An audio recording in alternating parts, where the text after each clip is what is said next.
Hello students, welcome to Pramod Shakti classes. आज का हमारा टॉपिक है त्रिभुज, जो 9वीं 10वीं क्लास के लिए है या इससे छोटी क्लास के लिए भी बेसिक हम त्रिभुज का बता रहे हैं। तो त्रिभुज को इंग्लिश में ट्राइंगल कहते हैं और त्रिभुज की परिभाषा है तीन भुजाओं से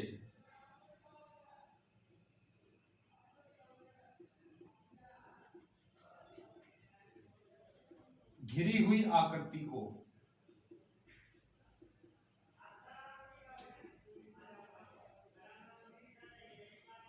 त्रिभुज कहते हैं।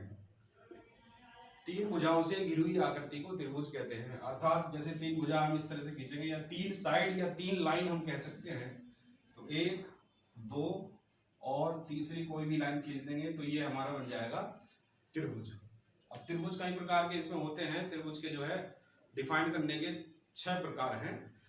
3 हैं भुजाओं के आधार पर और 3 हैं कोणों के आधार पर। तो भुजाओं के आधार पर कोणों के प्रकार 3 हैं। पहला है भुजाओं के आधार पर त्रिभुज के प्रकार।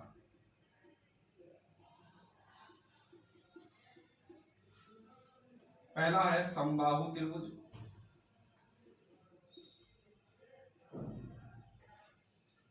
दूसरा है विषम बाहु त्रिभुज और तीसरा है समद्विबाहु त्रिभुज।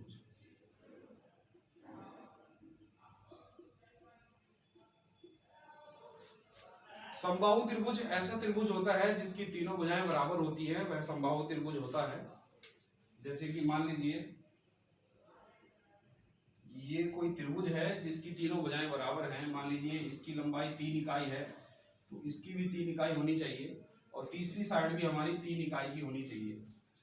3 इकाई से मतलब यह है 3 सेंटीमीटर या 3 किलोमीटर या 3 इंच। इकाई का मतलब आप अपने हिसाब से ले सकते हैं, जैसा कि हमारी सिचुएशन के हिसाब से हमारा मात्रक बदलता रहता है। और उसके बाद है विषम बाहु त्रिभुज। हालांकि मुझे उसको दूसरे नंबर में लिखना चाहिए था, जो कि ज्यादातर किताबों में देखने को मिलता है। खैर कोई बात नहीं है। विषम बाहु त्रिभुज ऐसा त्रिभुज होता है जिसकी तीनों भुजाएं अलग अलग होंगी।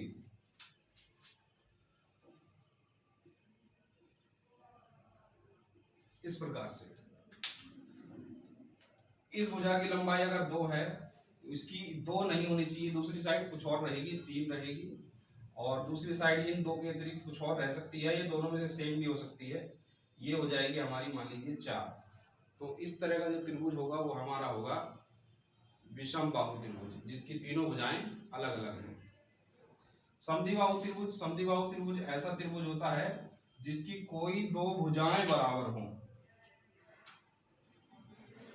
ये दोनों भुजाएं मान लीजिए 4 और 4 की है और ये भुजा 5 की है, तो ये हमारा हो जाएगा समद्विबाहु त्रिभुज, जिसमें 2 भुजाएं बराबर हैं और एक भुजा अलग है।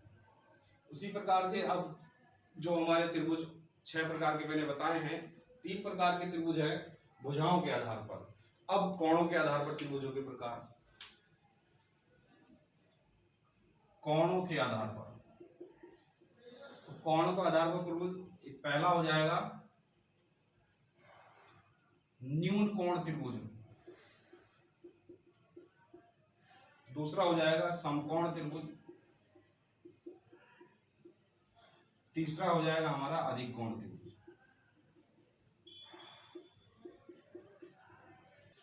देखिए कोणों के आधार पर त्रिभुज 3 प्रकार के बताए हैं, न्यून कोण त्रिभुज, समकोण त्रिभुज और अधिक कोण त्रिभुज। न्यून कोण त्रिभुज ऐसा त्रिभुज होता है जिसके तीनों कोण 90 डिग्री से कम हो। 90 डिग्री से कम हो। समकोण त्रिभुज वह त्रिभुज होता है जिसका कोई एक कोण 90 डिग्री का होता है। और अधिक कोण त्रिभुज वह होता है जिसका एक कोण 90 डिग्री से अधिक हो।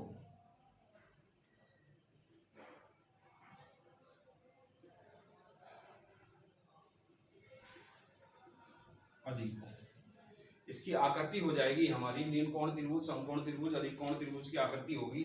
जैसे नंबर 1 न्यून कोण त्रिभुज की आकृति इस प्रकार से होगी।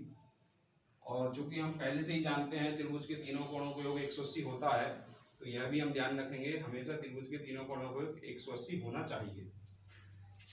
मान लीजिए ये 60 डिग्री है, ये 50 डिग्री है, तो ये होगा हमारा 60 और 50 110, 180 होने के लिए 70 डिग्री, यानी इन कोण त्रिभुज है क्योंकि इसके तीनों ही कोण 90 डिग्री से कम है। दूसरा समकोण त्रिभुज। समकोण त्रिभुज वह होता है जिसका एक कोण 90 डिग्री का होता है।